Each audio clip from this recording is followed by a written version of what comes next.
నుంచి ఎంతో మంది విద్యార్థులు సరస్వతీ దేవి ప్రార్థనతోటి సరస్వతీ దేవి హోమం చేయడం జరిగింది. అదేవిధంగా మూలా నక్షత్రము ప్రధానంగా గురు బ్రహ్మ గురు విష్ణు గురుదేవో మహేశ్వర గురు సాక్షాత్ పరం బ్రహ్మ తస్మై శ్రీ గురవే నమః. అటువంటి గురువుని మనందరికీ గురువు, ఆ గురువు గారిని ఈరోజు సత్కరించుకోవడం నిజంగా మన అదృష్టంగా భావిస్తూ ఉన్నాం. ఎందుకంటే కాశీ క్షేత్రంలో విశ్వనాథ క్షేత్రంలో గ్రాసానికి తిరుగులేదు. అదే విధంగా ఈ గజ్జలకొండలో ఉన్నటువంటి ఈ విశ్వనాథ క్షేత్రంలో కూడా గ్రాసానికి ఏ సమయంలో వచ్చినా కాశీలో ఏ విధంగా అన్నం లేదు అనుకుంటా ఉంటుందో అదే విధంగా ఈ విశ్వనాథ క్షేత్రంలో ఈ గజ్జలకొండలో ఎంతమంది అయినారండి, ఎప్పుడైనా రండి, లేదు కాదు అనేటువంటి పదం లేదు. నిజంగా మరో కాశీ క్షేత్రంగా మనం భావించాలని ముందుగా ప్రార్థన చేస్తూ, ఇక గురువు గారు ఆయన గురించి ఎంత చెప్పినా తక్కువే. ముఖస్థుతి మాత్రం కాదు, మనస్ఫూర్తిగా వచ్చేటువంటి గ్రంథాలు లేవు, ఆడంబరాలు లేవు.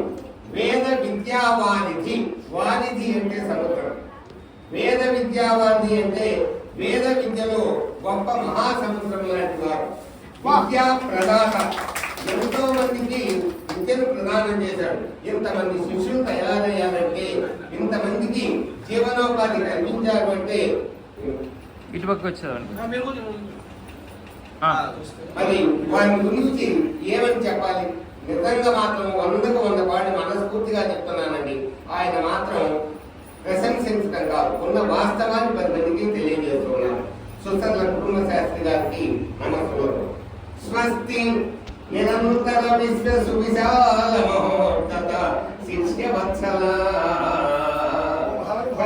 పుణ్య భారత ధరాసుర నాయక పూజ్యపాద స్వస్త్యస్తు సమస్త ఛాత్ర కరుణామయం మాధురీమనంద స్థిమితాంతరంగ మహిత సుకృత విప్రవర్య జయోస్తు మీకితం.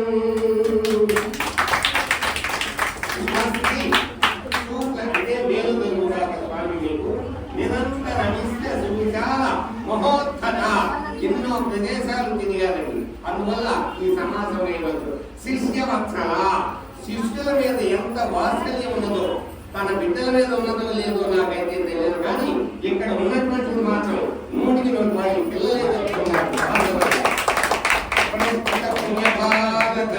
మన పవిత్రమైనటువంటి భారతదేశంలో ధరాసుర నాయక అంటే ఏమిటండి? ధరాసురుడు అంటే ఏమిటండి? బ్రాహ్మణుడు. బ్రాహ్మణుడు శ్రేష్ఠుడైనటువంటి గురుగారు అని అర్థం. స్వస్త్యస్తు మేలుగా సమస్త శాస్త్ర, సమస్త శాస్త్రులు అంటే శిష్యులందరూ కూడా కరుణామయమందుల మాధురీమరంగా, ఎంత మంచి పదం వాడారు అంటే ఆటోమేటిక్ గా ఆయన భావన గారు ఎప్పుడు కూడా నిశ్చలంగా, ఆ పరమశివుడు ఎలా నిశ్చలంగా ఉంటాడో అంత ప్రశాంతంగా ఉంటారని. ఆవేశం కానీ కోపం కానీ ఏమీ లేవు. వాస్తవం ఎంత ఎంత గౌరవిస్తాడో, చిన్నవాడినైనా పెద్దవాళ్ళైనా గౌరవంగా చూసేటువంటి వ్యక్తి. విప్రవర్య సుకృత, మంచి హృదయం కలిగిన ఓ శాస్త్రి గారు. విప్రవర్య జయోస్తు జయోస్తు జయోస్తు మీ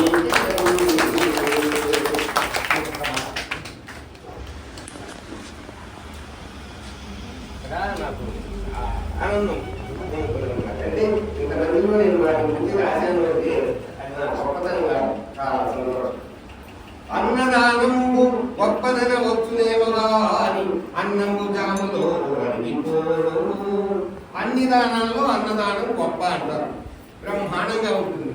నిజంగా ఏది దానం చేసినా చాలదు. అన్నదానం చేశానుకోండి, కడుపు నిండితే ఒక ముద్ద తినంటయ్యా, పట్టలేదయ్యా, నా వల్ల కాదయ్యా అంటూ ఉంటారు. అందువల్ల అది గొప్పదే, కానీ ఇవాళ తింటే రేపడిపోతుంది. వాస్తవే కదండి. అలాగే వస్త్రదానము కూడా భవ్యదానమేగా అని, వస్త్రాలు లేని వాడికి, గోచిపెట్టుకొని తినేటువంటి వాడికి ఏదైనా ఒక వస్త్రం దానం చేస్తే గొప్పదే, కానీ సంవత్సరంలో తిరిగిపోతుంది కదా, శాశ్వతంగా ఉండదు కదండి. అలాగే గృహదానం ఒకటి ఉత్కృష్టదానమే కానీ, గృహదానం దానం. ఇంటిని ఎవరైనా దానం చేశారనుకోండి, అతను జీవించినంత కాలము ఉంటాడు. పంప కొన్నేళ్లు మాత్రమే ఉండిపోవు. ఎంతకాలం ఉంటుందా ఇల్లు మాత్రం? ఒక 100 ఏళ్ళు 80 ఏళ్ళు తర్వాత కూలిపోతుంది కదండి. ఇక భూమి దానము మహాపుణ్యదానమిగాని. దశదానంలో భూదానం ఒకటి గొప్పగా చెప్తూ ఉంటారు, గొప్పది. కానీ భూమి అన్యులదేది పాల్గొను, ఎవరో పాల్గొంటుంది కాలం నీది నాది అనేది కాదు. అదే విధంగా అడిగిపోక ఇంచుక తిరిగిపోక, అడిగిపోక ఇంచుక ఏది తిరిగిపోక అన్నది అడుగుతున్నాను, అడిగిపోతుంది. అలాగే వస్త్రం ఉందనుకోండి చిరిగిపోతుంది, ఇల్లు ఉందనుకోండి కూలిపోతుంది. అన్యుల పాలుగా నిత్యమై నిర్మలమై నిశ్చలమై ఒప్పుతుండు విద్యాదానం ఒకటే జగత్తు. అన్ని దానాలలో విద్యాదానం ఎక్కడికి పోదు.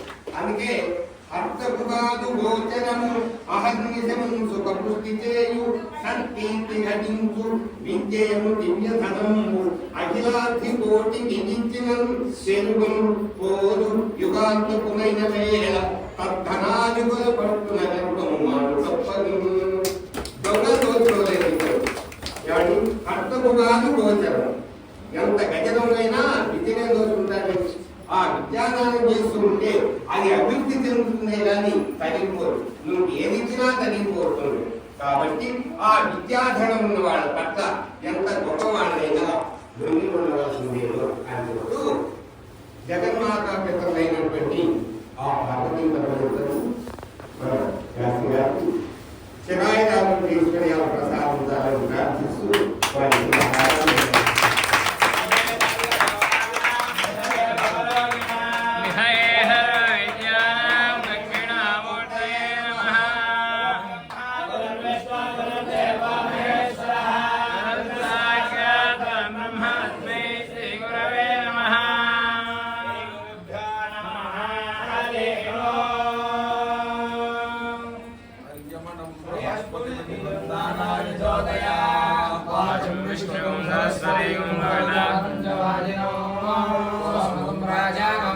अग्निमन्वारभामहे आदित्या विष्णुं सूर्यं ब्रह्माणं च बृहस्पतिं तेन कोशकोशदं चित्सन्तरा कोशकोशयादि महते सोभगाय विश्वेन वनवदन्तु देवाः.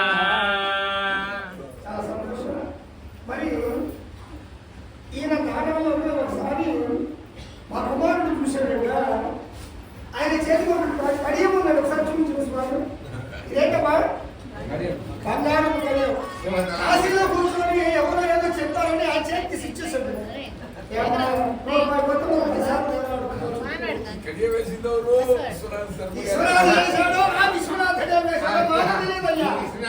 ఈ విశ్వనాథుడు ఆ విశ్వనాథుడు తెలియదు కానీ ఈ యొక్క కాశీ విశ్వనాథుడు కాశీలోనే సమర్పించాడు. ఇదేంటి నేనే చెప్పంటారు. వివాహాలు అయితే అరుగుల్లో వేద పండితులు గొప్పవాళ్ళు వేసుకోవాలి అనుకునేవాడిని నేను. ఆయన దృష్టిలో ఏంటి అబ్బాయి వివాహం చేయించావు జ్ఞాపకం అక్కడ వేశారు. అది అమ్మడం దానం చేశారు. సరే తర్వాత శిష్యులకి కొంచెము ఆభరణము లాంటి విద్యనిచ్చిన గురువు గారికి చేతి ఆభరణము పోయింది కదా. అది మనస్సు వ్యాపులత చెందినటువంటి వారిని వారి యొక్క షష్ఠిమూర్తిని మహోత్సవనాడు వీళ్ళందరూ కలిసి మడి సింహాసనం తగ్గించదండి. పరిపూర్ణత లేదు స్వామి, మీకు ఉండాల్సిందేనని. కానీ మహాత్మలు ఎక్కడో స్వర్గంలో ఉంది. ఎంతమంది అంటే వీళ్ళందరికీ కాదు ఇంకా చాలా మందికి భోజనం పెట్టి నా కొడుకుని కలిసి నేను తీసుకుపోయాను. మెడల్ తీసుకెళ్ళినప్పుడు మహానుభావుడు విశ్వనాథ శాస్త్రి గారు అడిగాడు, తీసుకురావయ్యా తీసుకురా నేను చెప్తానన్నారు. నేను ఆయన 30,000 రూపాయలు వదిలిపెట్టేశాము. నేను 3 సంవత్సరాలు నా కొడుకు చూడడానికి పోలేదమ్మా. 3 years మా వాడిని చూడా. మా మిసెస్ నాతో 6 నెలలు మంగళారం పెట్టుదా. ఈరోజు వాడే మా కన్నా పెట్టుకుంటే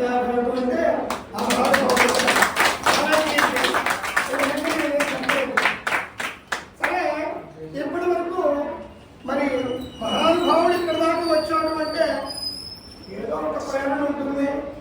ఆ జగన్మ జగన్మాత కరుణుంటుంది. మరి ఇక్కడ ఒక మెరుపు మెరిసింది, తలుపు అనేది తారలో కలిసింది ఆ విశ్వనాథుడు. మళ్ళీ ఉద్భవించాడు ఒక ధృవతార, ఆ ధృవతారకు తోడయ్యాడు వల్లదానికి ఒక ధృవతార.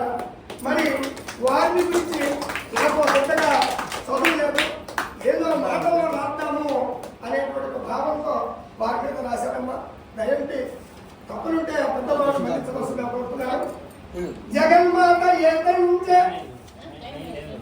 జగములు ధరింప అని చూడమ్మా.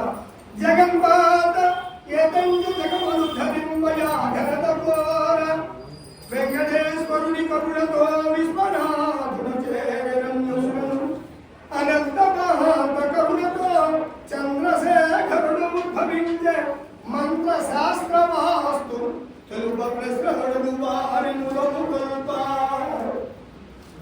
ఆ యొక్క జగన్మాత అయినటువంటి రాజరాజేశ్వరి మనందరినీ ఉద్ధరించడానికి, మరి ఈ ఘనత వారికి రావడానికి ఆ యొక్క మహానుభావుడైన వెంకటేశ్వరుని యొక్క కరుణతో ఆ విశ్వనాథుడు జనించినప్పుడు మరి వారికి అనంత లక్షణాలు చూడడంలో వారికి చంద్రశేఖరుడు ఉద్భవించి మరి ఆ మంత్ర శాస్త్ర అవకాశం పెట్టినటువంటి వారి మరి ఎవరు ఏ ప్రశ్న అడిగినా వారికి మొదలు తప్ప సంతోషాన్ని తెలియజేస్తున్నారు. నెక్స్ట్ ఇంకొక మాట, అన్నయ్య శ్రీనివాసుడు ఆ చంద్రశేఖరుడకు తోడైయుండ తగిన యంత్రము ఇచ్చి జనుల కోరికలు తీర్చ. అన్నయ్య శ్రీనివాసుడు ఆ చంద్రశేఖరుడకు తోడైయుండ తగిన యంత్రము ఇచ్చి జనుల కోరికలు తీర్చ.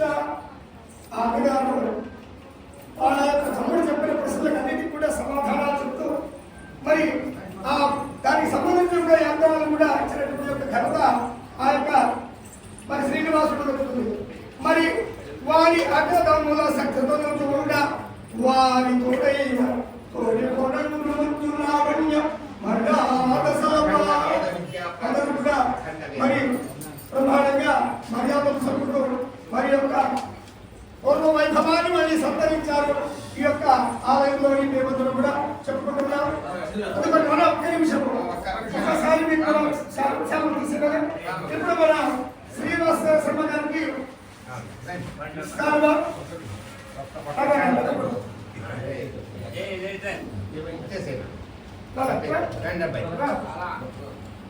శ్రీనివాస శర్మ గారికి చంద్రశేఖర శర్మ గారికి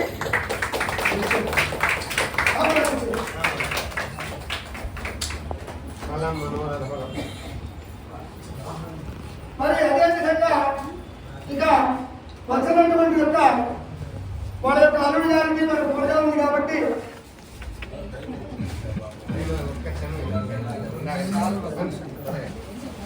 రైట్ సార్ ఒకసారి మీరు అలానే శేఖర్ గారు రండి రండి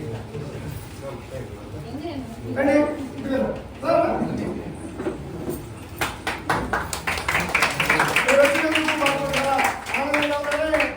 శేఖర్ గారికి మన యొక్క గురువు గారి యొక్క ద్వితీయ పుత్రుడు మరి వాళ్ళ యొక్క మనోహరుడు వేద విద్య విద్యలో కూడా ఈయన కూడా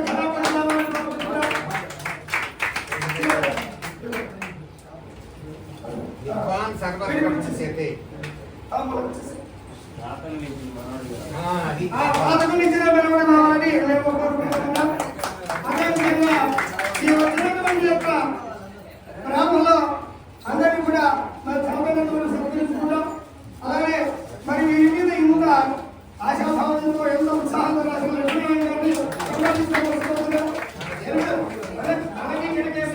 ఇది బ్రాహ్మణ అందరిది.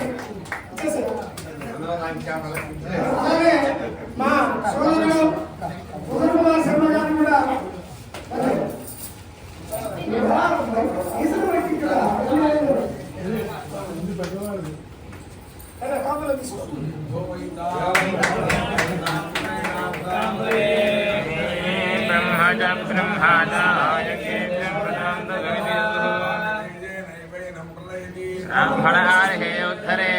ब्राह्मणो वै सर्वा देवताः